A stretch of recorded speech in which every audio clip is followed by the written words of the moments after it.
Good evening, fellow Toastmasters and guests. I'm excited to be here, finally get to share with you guys a little bit more about myself.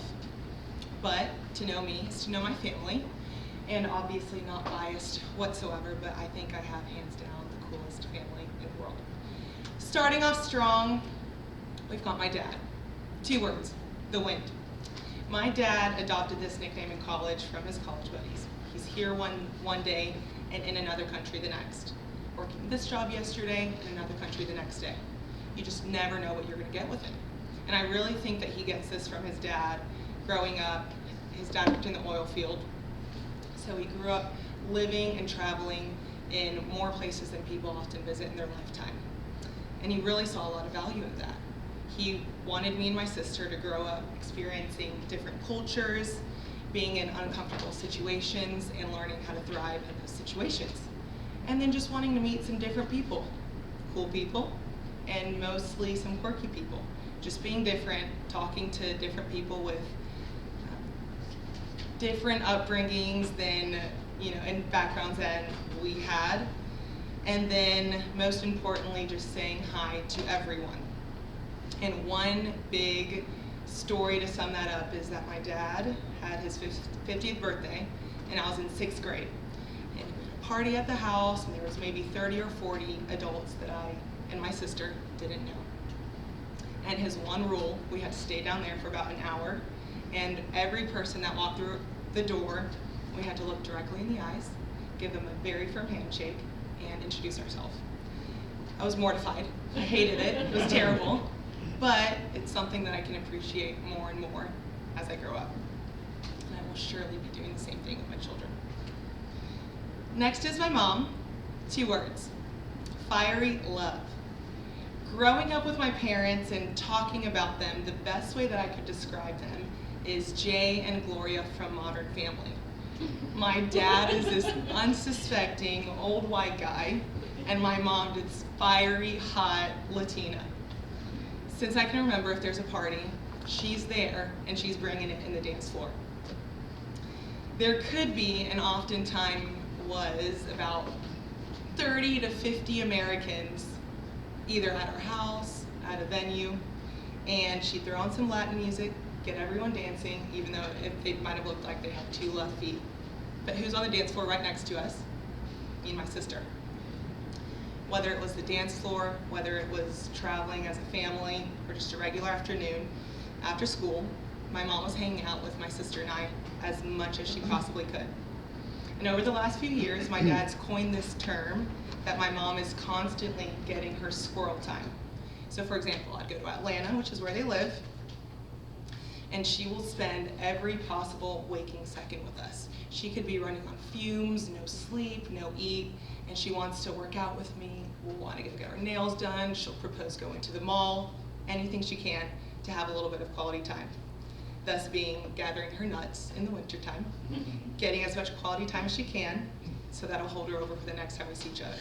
So, squirrel time. Family is extremely important to her, and with her somewhat challenged upbringing, her relationships with her siblings were of the utmost importance, and she really pushed that on my sister and I. At least once a week I'd hear my mom say, Nanita, which is my nickname. Your sister is your only best friend in this world, and she's the only person that will never, ever leave your side. I'd roll my eyes and say, yeah. Because up until about 8 years ago, my sister was my mortal enemy. But it wasn't until one day it just clicked. It's like, friends come and go, whether you like it or not, but your siblings are there through everything for life. My sister, 2 words, older sibling. Kara's the epitome of an older sibling, and I'll describe her with a quick story.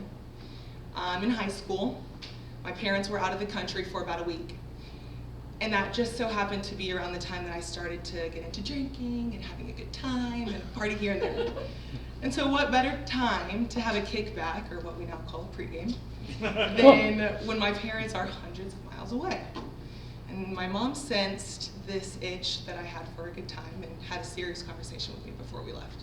Cody, there's no alcohol to be involved this weekend. I was like, okay. She said, friends are welcome, alcohol is not. Yes, mother, understand. They leave. tell my sister the plan. I'm just gonna have a few friends over.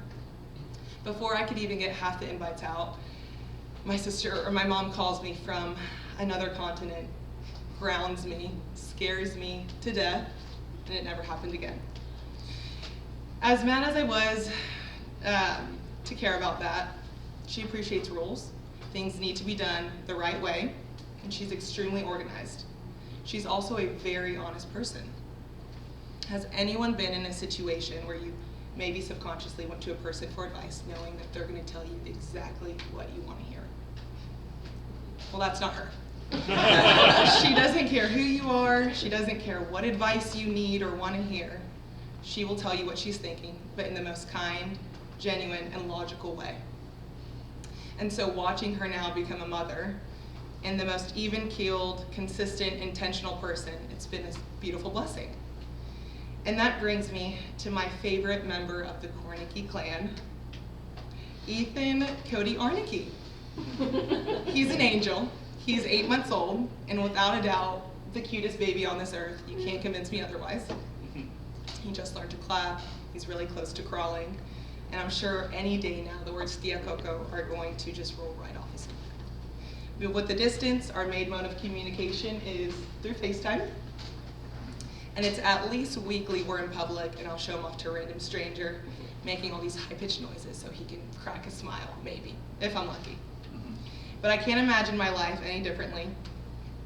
Thanking my dad for gifting me the travel bug, learning from my mom to how to become the life of the party when only absolutely necessary, but also realizing that the most important thing in this world is our family. And still figuring out the true meaning of the word consistency and learning to appreciate the structure that's wired within my sister. My mom would always say to my sister and I, "Thank you for choosing us." We'd look at her confused, what is she about to go on again? But she'd tell us that me and Kara specifically were meant to be the children to make her and my father parents, and that even before becoming little particles of life, we chose the two of them. Little did I know that I hit the jackpot. Thank you.